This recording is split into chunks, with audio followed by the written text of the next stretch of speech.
Welcome to red TV. నేను మీ తేజ. అయితే అహ్మదాబాద్ అంతర్జాతీయ విమానాశ్రయంలో జరిగిన ఈ యొక్క దుర్ఘటన ఇప్పటికే మృతుల సంఖ్య దాదాపు 190 వరకు చేరుకుంది. అయితే ప్రజెంట్ సోషల్ మీడియాలో 11A సీట్ గురించి ఎక్కువగా డిస్కషన్ జరుగుతుంది. అంటే విమానంలో ఈ 11A సీట్లో ప్రయాణిస్తే ఎటువంటి ప్రమాదం జరిగినా సులభంగా తప్పించుకోవచ్చా, ప్రాణాలు దక్కించుకోవచ్చా, ఎక్కువగా దీని గురించి డిస్కషన్ చేస్తారు. అయితే రీసెంట్గా జరిగిన ఈ ప్రమాదంలో విశ్వాస్ కుమార్ రమేష్ ఈ వ్యక్తి ఆ సీట్లో ఉండడం, ఈ ప్రమాదం జరిగినప్పుడు ఆ సీట్లో నుంచి అతను దూకి అతని ప్రాణాలు దక్కించుకోవడం ఇదంతా కూడా మనకు తెలుసు. అండ్ మార్నింగ్ కూడా దీని గురించి పూర్తిగా నేను వివరణ ఇచ్చాను. వీలైతే మార్నింగ్ ఆ వీడియోని కూడా ఒకసారి మీరు ప్లే చేసి చూడండి. అయితే ఇప్పుడు ప్రజెంట్ బయటకు వచ్చిన న్యూస్ ఏంటంటే ఈ 11A సీట్లో ప్రయాణించిన వాళ్ళలో ఇలా ప్రమాదం జరిగినప్పుడు ఇద్దరు బ్రతికారంటూ కూడా చెప్తున్నారు. నేను మళ్ళీ క్లియర్గా చెప్తున్నా, ఈ ఇన్సిడెంట్ ఏదైతే ఉందో అహ్మదాబాద్లో జరిగిందో ఆ 11A సీట్లో ఇద్దరు బ్రతకలేదు. వేరు వేరు ప్రమాదాల్లో వేరు వేరు చోట్ల ఇద్దరు బ్రతికారు. ఇద్దరు కూడా సేమ్ 11A సీట్లో ప్రయాణించారు. అయితే వేరే చోట జరిగింది థాయిలాండ్లో. థాయ్ ఎయిర్వేస్కి సంబంధించి ఇది 1998లో జరిగిన సంఘటన. థాయిలాండ్కి సంబంధించి ఒక ఫేమస్ సింగర్ ఆ విమానంలో ఉన్నారు. దాని కోడ్ TZ261. సో ఈ విమానంలో అతను ప్రయాణించాడు. సో అప్పుడు ల్యాండ్ అవుతున్నప్పుడు సూరత్ అనే ఒక ప్రాంతంలో, సూరత్ దాని అనే ఒక ప్రాంతంలో అది ల్యాండ్ అవుతున్న టైంలో ఇది చాలా పెద్ద ప్రమాదానికి గురైంది. దాదాపు 101 మంది ఈ ప్రమాదంలో చనిపోవడం జరిగింది. దాని తర్వాత ఈ 11A సీట్లో ఉన్న ఈ వ్యక్తి ఎవరైతే ఉన్నారో ఆ రోజు ఈ ప్రమాదం జరుగుతున్నప్పుడు అతను తప్పించుకుని బయటపడ్డాడు. ప్రజెంట్ రీసెంట్గా ఫేస్బుక్ ద్వారా ఈ అహ్మదాబాద్ ఏదైతే జరిగిందో ఇన్సిడెంట్ దాని గురించి అతను పోస్ట్ చేయడం జరిగింది. గతంలో తన అనుభవం కూడా ఒకసారి గుర్తు చేసే ప్రయత్నం చేశాడు. నేను గురైంది చాలా పెద్ద ప్రమాదానికి, ఇప్పటికీ కూడా నేను కోలుకోలేకపోతున్నా.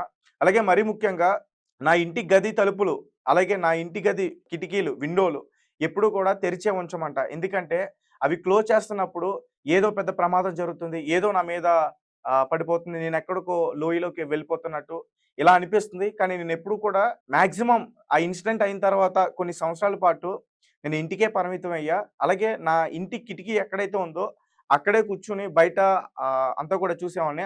అండ్ మరీ ముఖ్యంగా ఎప్పుడైనా వాతావరణం మారినప్పుడు, మబ్బు మేఘాలు వచ్చినప్పుడు, వర్షం కురుస్తున్న టైంలో నాకు చాలా భయం అనిపించేది. ఆ ఉరుములకు కానీ ఆ మెరుపులకు కానీ. ఎందుకంటే ఆ విమానం ల్యాండ్ అవుతున్నప్పుడు అది కూడా సేమ్ ఇక్కడ ఎలా అయితే కుప్ప కూలిపోయిందో అది ల్యాండ్ అవుతున్న టైంలో కూడా ఫెయిల్ అయిపోయి పల్టీలు కొట్టింది ఆ విమానం.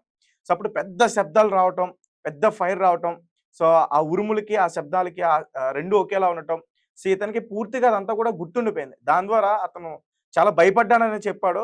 ఈ విషయాన్ని మొత్తం కూడా ఇతను ఫేస్బుక్ అకౌంట్లో రీసెంట్గా పోస్ట్ చేయడం జరిగింది. అలాగే ఇక్కడ అహ్మదాబాద్లో జరిగిన ఈ విశ్వాస్ కుమార్ రమేష్, సో ఇతను కూడా ఈ 11A సీట్లోనే ప్రయాణించాడు. అండ్ ఇతను కూడా చాలా విషయాలు కూడా షేర్ చేసే ప్రయత్నం చేశాడు. మరి ముఖ్యంగా ఇతను విమానం ఎప్పుడైతే టేక్ ఆఫ్ అయిందో 30 సెకండ్స్ లోపు ఆ విమానంలో నుంచి అతను దూకేశాడు. దూకేసిన తర్వాత అతను స్పృహ కోల్పోయాడు. తర్వాత కాసేపటికి స్పృహ వచ్చింది. దాని తర్వాత తన కళ్ళెదుట ఉన్న ఆ మృతదేహాలన్నీ కూడా చూశాడు. తర్వాత తానంతట తాను లేచి వచ్చి అంబులెన్స్కి ఎక్కి వెళ్ళిపోయాడు. ఇదంతా కూడా ఒక స్టోరీలో చెప్పారు. నిజానికి జరిగింది ఏంటంటే విమానం కుప్ప కూలిన తర్వాత అది బీజే మెడికల్ కాలేజ్ పడిన తర్వాత కూడా అతను ఆ విమానంలోనే ఉన్నాడు. అయితే విమానం పడిన తర్వాత అది పెద్దగా బ్లాస్ట్ అయింది. తన వైపు కూడా మంటలు వచ్చాయి. తన దగ్గర ఉన్న వస్తువులతో అడ్డు పెట్టుకునే ప్రయత్నం చేశాడు. అండ్ తన పక్కన కూర్చున్న వేరే సీట్లలో, అంటే నార్మల్గా వేసి ఉంటాయి కాబట్టి తన పక్కన ఇద్దరు వృద్ధులు కూడా ఉన్నారు. నా కళ్ళెదుటే వాళ్ళు కాలిపోతా ఉన్నారు మంటల్లో. వాళ్ళు కూడా డోర్ తీయడానికి ప్రయత్నిస్తున్నారు. అలాగే స్టాఫ్ కూడా అక్కడ ఎక్కువగా తిరుగుతూ ఉన్నారు రక్షించడానికి. వాళ్ళు కూడా ట్రై చేశారు సేవ్ చేయడానికి. అండ్ నేను మాత్రం ఆ మంటలు ఎక్కువగా వస్తున్నాయి అండ్ వాళ్ళు ఆ కిటికీ నుంచి బద్దలు కొట్టి తీయడానికి ప్రయత్నిస్తున్నారు. కానీ అటుపక్క గోడ ఉండడం వల్ల వాళ్ళకి ఎటు వెళ్ళాలో అర్థం కాక అలాగే ఉండిపోయారు. కానీ నా వైపు నేనున్న ఏదైతే ఉందో 11A సీట్, అక్కడ కిటికీ ఈజీగా ఉంది బయటికి రావడానికి. నేను నా సీటుతో సహా నేను దాన్ని బద్దలు కొట్టుకుని బయటకు వచ్చా. నాకు చిన్న మార్గం దొరికింది. దాని ద్వారా నేను బయటపడ్డా. అండ్ అంటే ఈ ప్రమాదంలో దాదాపు 242 మంది ఇద్దరు పైలట్లు ముందున్నారు. సో పైలట్ మ్యాక్సిమం వాళ్ళు బ్రతకాలనుకుంటే విమానం ఎప్పుడైతే కిందకి పడిపోతుందో వాళ్ళు ఈజీగా వాళ్ళ ప్రాణాలు దక్కించుకోవచ్చు.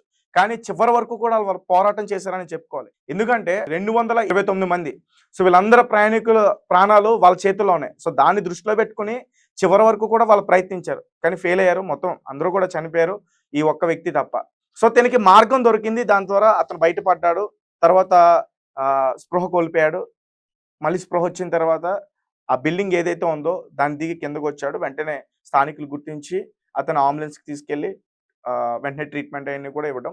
దాని తర్వాత మోదీ గారు కలవడం ఇవన్నీ కూడా జరిగాయి. అండ్ మధ్యలో ఇతనికి సంబంధించి ఒక న్యూస్ కూడా వచ్చింది. భగవద్గీత ఒకటి దొరికింది. అది ఇతనిదే. దాని ద్వారానే ఇతను బ్రతికాడు. ఇతనిది వృషభ రాశి అని, రోహిణి నక్షత్రం అని, అలాగే 12/6/2025 ఈ రోజు ఇతని జాతకం చాలా అద్భుతంగా ఉందని ఇలా చాలా మంది మాట్లాడారు. అండ్ మరికొంతమంది ఎవరైతే విజయ్ రూపానీ ఉన్నారో సీఎం అతని జాతకం ఆ రోజు బాలేదు. అతనికి 12/6 అంటే ఇది 6వ నెల 12వ తారీఖు. సో ఈ 2 కూడా అతనికి చాలా ఫేవరెట్. అతను వెహికల్స్ నంబర్స్ గాని, లేకపోతే అతను ఏదైనా కొనాలనుకున్నా, ఏదైనా చేయాలనుకున్నా ఈ డేట్స్‌లలో ఎక్కువగా చేసేవాడంటూ కూడా చెప్తున్నారు. అండ్ అదే డేట్‌లో ఇతను చనిపోవటం. సో అతని జాతకం బాగోకపోవడం వల్లే మిగతా వాళ్ళందరూ కూడా చనిపోయారనటం. ఇలాంటి రకరకాల కథనాలన్నీ కూడా వస్తున్నాయి. దాని గురించి నేను మళ్ళీ కూడా మీకు వివరించే ప్రయత్నం చేస్తా. ప్రస్తుతం ఈ 11 ఇయర్స్ సీట్ చాలా హాట్ టాపిక్‌గా మారింది. అండ్ మరీ ముఖ్యంగా వేరు ప్రాంతాల్లో, వేరు ప్రదేశాల్లో, వేరు విమానాల్లో ఈ 11 ఇయర్స్ సీట్ ఇద్దరిని ప్రాణాలనైతే దక్కించిందని చెప్పుకోవచ్చు. సో మాక్సిమం ఈ సీట్ రేట్ కాస్త ఇప్పుడు పెరిగే అవకాశం కూడా ఉంటుంది. అండ్ మరీ ముఖ్యంగా రీసెంట్‌గా బయటకొచ్చిన వార్త ఏంటంటే ఏదైతే ప్రమాదం జరిగిందో ఎయిర్ ఇండియా 171 సో ఇది అసల ఈ ప్రమాదానికి గురవ్వడానికి కారణం ఎవరు? పైలట్సా? లేకపోతే ఏటీసీయా? ఎయిర్ ట్రాఫిక్ కంట్రోల్ వాళ్ళు సరిగ్గా సర్వీస్ చేయలేదా? వాళ్ళు అసలు ఏమి చెక్ చేయలేదా? దానివల్లే ఈ ప్రమాదం జరిగిందా? ఈ పూర్తి విషయాలన్నీ కూడా మనం తెలుసుకునే ప్రయత్నం చేద్దాం. ఇప్పటికే డీవీఆర్ అలాగే బ్లాక్ బాక్స్ ఏదైతే ఇవి మనకి ఖచ్చితంగా దొరకాలి. దర్యాప్తు చేస్తే అసలు ఏమైంది? దేనివల్ల విమానం కింద కుప్ప కూలిపోయింది? ఈ విషయాలన్నీ కూడా త్వరలోనే తెలిసే ఛాన్సెస్ అయితే మనకున్నాయి. అండ్ రీసెంట్‌గానే ఇక్కడ మనకి అహ్మదాబాద్‌లో జరిగిన ఈ విషాద సంఘటనలో దాదాపు 290 వరకు కూడా చనిపోయారు. అండ్ ఆ మృతదేహాల్ని వాళ్ళ పేరెంట్స్‌కి అప్పజెప్పాలంటే ఖచ్చితంగా డీఎన్ఏ టెస్టులు చేయాల్సింది. ఎందుకంటే ఈ ఫ్యూయల్ ఉండడం వల్ల ఆ మంటలు బాగా పెద్దగా ఎగసిపడి ఆ మంటల్లో ఈ వీళ్ళ మనుషుల యొక్క శరీరం మొత్తం కూడా మాంసపు ముద్దల్లా అయిపోయినాయి. అంటే ఎవరిని కూడా అంత ఈజీగా గుర్తుపట్టలేం. కాబట్టి వీళ్ళ ఫ్యామిలీ మెంబర్స్ ఆ కుటుంబ సభ్యుల దగ్గర డీఎన్ఏ శాంపిల్స్ తీసుకొని దాని ద్వారా టెస్టులు నిర్వహించి బాడీ పూర్తిగా దొరకొచ్చు, సగం ముక్కలు దొరకొచ్చు, కాళ్ళు దొరకొచ్చు, చేయి దొరకొచ్చు, తల దొరకొచ్చు. ఏది దొరికితే అది. సో దాని నుంచి కొన్ని శాంపిల్స్ కలెక్ట్ చేసి డీఎన్ఏ టెస్టులు చేసిన తర్వాత వాళ్ళకి బాడీస్ అన్నీ కూడా అప్పజెప్పే ప్రయత్నం చేస్తారు. అండ్ ఇంకొకటి దాదాపు మెడికల్ స్టూడెంట్స్ నిన్నటి వరకు మనం 24, 25 ఈ సంఖ్య మాత్రమే చెప్పుకున్నాం. అండ్ రీసెంట్‌గా 36 వరకు కూడా చేరుకుంది. దాదాపు ఆ రోజు 100కి పైగానే వాళ్ళు అక్కడ లంచ్ చేస్తున్నారంట. సో ఆ టైంలో ఈ విమానం వచ్చి సడెన్‌గా కుప్పకూలిపోయింది. ఆ విజువల్స్ మేము ప్లే చేయలేకపోతున్నాం. ఎందుకంటే చాలా దారుణంగా ఉన్నాయి విజువల్స్ అన్ని కూడా. అక్కడ విమానం వచ్చి వెంటనే ఆ బిల్డింగ్‌ని కొట్టగానే కొంతమంది విద్యార్థులు అక్కడ మంటలొస్తున్నాయి. ఎగ్జాక్ట్‌గా ఫ్లోర్ తెలీదు నాకు. దాదాపు ఒక 6థ్ ఫ్లోరు. ఆ ఫ్లోర్ నుంచి కూడా ఆళ్ళు కిందకి దూకేస్తున్నారు. ఆ విజువల్స్ అన్ని కూడా ప్లే చేయలేం. యూట్యూబ్ గైడ్‌లైన్స్ ప్రకారం ప్లే చేస్తే మళ్ళీ మాకు స్ట్రైక్స్ పడతాయి. కాబట్టి అవి ప్లే చేయట్లేదు. అండ్ ఒకసారి బ్లాక్ అండ్ వైట్‌లో అవి ప్లే చేసే ప్రయత్నం చేస్తాను. మీరెవరన్నా మాకు కామెంట్ చేస్తే నేను లింక్ పంచే ప్రయత్నం కూడా చేస్తా. సో వాళ్ళందరూ కూడా బిల్డింగ్ నుంచి దూకేసి కాళ్ళు చేతులు విరగ్గొట్టుకుని కొంతమంది ప్రాణాలు కూడా కోల్పోయిన వాళ్ళున్నారు. అండ్ మరీ ముఖ్యంగా ఈ రోజు తెలిసింది ఏంటంటే ఈ ఘోర సంఘటనలో ఒక వృద్ధురాలు అలాగే ఒక చిన్న పాప. అండ్ ఏరోప్లేన్‌లో ఉన్న చాలా మంది చిన్న పిల్లలు కూడా చనిపోయారు. ఒక ఫ్యామిలీ మొత్తం ఏరోప్లేన్‌లోనే చనిపోవడం జరిగింది. వాళ్ళ సెల్ఫీ వీడియో కూడా బయట వైరల్ అయింది. అండ్ వాళ్ళసలు ఆచూకీ తెలియట్లే. అంటే ఇప్పటివరకు చాలా మృతదేహాలు బయటకొచ్చాయి. వాళ్ళు ఎవరు ఏంటి అనేది తెలుసుకున్నారు. కానీ ఇద్దరు ఈ క్యాంటీన్‌లో ఉన్నారు. ఒక చిన్న పాప, ఒక వృద్ధురాలు. ఆళ్ళిద్దరు అసలు బ్రతికున్నారా లేదా అనే విషయం ఇంకా తెలియలేదు. అంటే పూర్తిగా మరి ఆ మంటల్లో కాలిపోయారా? ఈ విషయాన్ని కూడా త్వరలో తెలియాల్సిన అవకాశం అయితే ఉంది. అండ్ ఫైనల్‌గా మన టాపిక్ ఏంటంటే దీనికి సంబంధించి 11 ఇయర్స్ సీట్ గురించి వేరు ప్రాంతాల్లో, వేరు ప్రదేశాల్లో ఇద్దరు ఈ సీట్‌లో ప్రయాణించడం వల్ల బ్రతికారు. సో ఒకరు విశ్వాస్ కుమార్ రమేష్, మరొకరు రుయాంగ్ సాక్ జేమ్స్ లోయ్ చూసక్. సో ఇతనికి ప్రస్తుతం 47 సంవత్సరాలు. ఇతను ఒక ప్రముఖ సింగర్. దాని తర్వాత ఈ ప్రమాదం జరిగిన తర్వాత ఆ విమానంలో దాదాపు చాలా గ్యాప్ తీసుకొని మళ్ళీ తన వృత్తిలోకి వచ్చేసి తర్వాత కొన్ని మూవీస్‌లో కూడా నటించారంటూ కూడా చెప్తున్నారు. ఏదేమైనప్పటికీ ఇలాంటి విమాన ప్రమాదాల్లో చాలా జాగ్రత్తలు తీసుకుంటే బావుంటుందని నాకు అనిపిస్తుంది. నిపుణులు ఇంజిన్స్ సరిగ్గా ఉన్నాయా లేదా? అలాగే విమానం ప్రయాణించేటప్పుడు సర్వీస్ కూడా చక్కగా చెయ్యాలి. సరిగ్గా చేస్తే బావుంటుంది. లేదంటే మాత్రం ఇలాంటి ప్రమాదాలు ఇంకా ఎక్కువగా అయ్యే అవకాశం కూడా ఉంటుంది. అండ్ మరీ ముఖ్యంగా ఈ బోయింగ్ సంబంధించి ఏదైతే ఎయిర్‌వేస్ ఉందో దాని గురించి కూడా చాలా కథనాలైతే బయటకొస్తున్నాయి. అండ్